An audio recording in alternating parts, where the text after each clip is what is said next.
शरद काल में बोए गए गन्ने की पैदावार 20 से 25% अधिक होती है और साथ साथ सह फसल की भी खेती की जा सकती है, जिससे किसान भाइयों को अधिक आमदनी भी हो जाती है। आइए समझते हैं शरदकालीन गन्ने की बुवाई कैसे करें। सबसे पहले अच्छा एवं रोग मुक्त बीज को चुनें।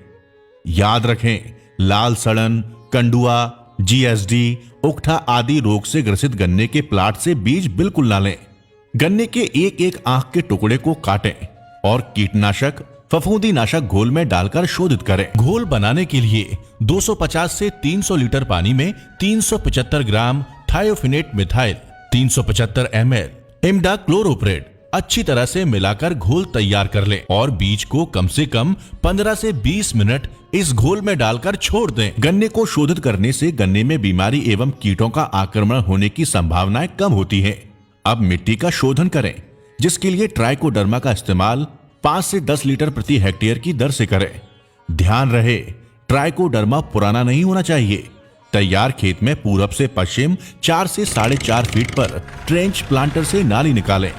ध्यान रखें, जिन प्लाट में जल भराव होता हो तो उन प्लाटों में को 0238 को 0118 प्रजाति के बीज को ना बोएं।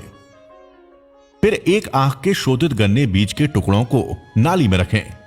ध्यान रहे, 2 आंख के बीज कम से कम 1 फीट की दूरी होनी चाहिए और गन्ना बीज नालियों में डालने से पहले सड़ी हुई प्रेसमड अथवा देसी खाद में रासायनिक खाद को अच्छे से मिलाकर नाली में डाल दें। बीज यानी एक आंख का टुकड़ा नाली में डालते समय ध्यान रखें कि आंख की दिशा ऊपर की तरफ होनी चाहिए।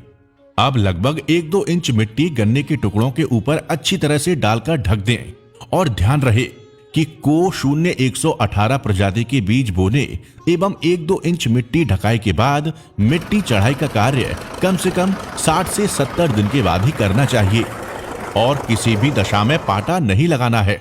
बीज बोते समय खेत में पर्याप्त नमी होनी चाहिए या फिर बोने के बाद हल्की सिंचाई जरूर कर दें। ध्यान रखें, बीज कटाई से लेकर बुवाई तक की संपूर्ण प्रक्रिया एक ही दिन में समाप्त होनी चाहिए, इसलिए उतना ही बीज खेतों से काटें जितनी जरूरत हो, अन्यथा जमाव का